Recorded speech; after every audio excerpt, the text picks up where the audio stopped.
To be on a farm, it's really fun because we can have animals, horses and chickens and goats and whatnot. So, and then most of the animals we have here bring us money. We turned our chores into a business. This is my all-natural handmade soap. This is peppermint, and I give 10% of my profits to charity. I board horses, which means I give temporary shelter to horses. I have a business taking care of dogs. This one's pretty easy. And this one's not. I import and sell Peruvian jewelry. This is my sunflower seed business, and I like eating them, and that cuts into my profit. Time is definitely money.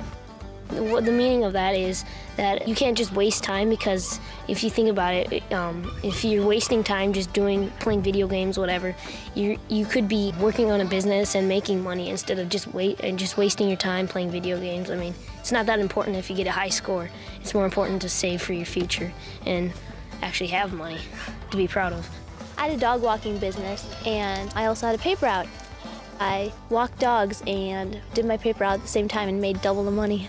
Chickens, they lay our eggs, and they're nice too. How we compounded our time last summer was me and my sister were out working in the fields while my sisters were babysitting, and then when we came home, we all helped babysit together, so we were doing kind of 2 jobs at once. They're both fun.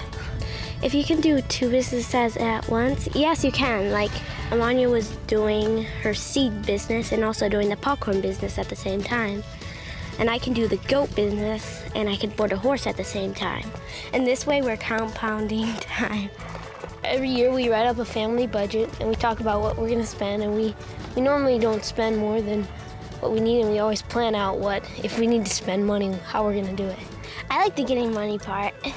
What I'm tempted to spend money on is little knickknacks or toys, but you'll just forget about them in a couple weeks, so they're not that important. Think about it. Do you really need another bridle? And if the answer is no, then don't get it.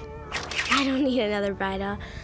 We have a percentage rule about when we earn money, 10% we're allowed to spend, and then 10% is charities or organizations, and then 80% we save. We put it in a saving account. If it's in a savings account, we won't be so tempted to spend it all the time.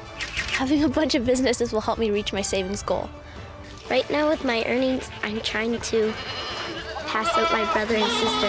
When you don't spend money, that means you're saving more. And that's what we like to do. We're Biz Kids!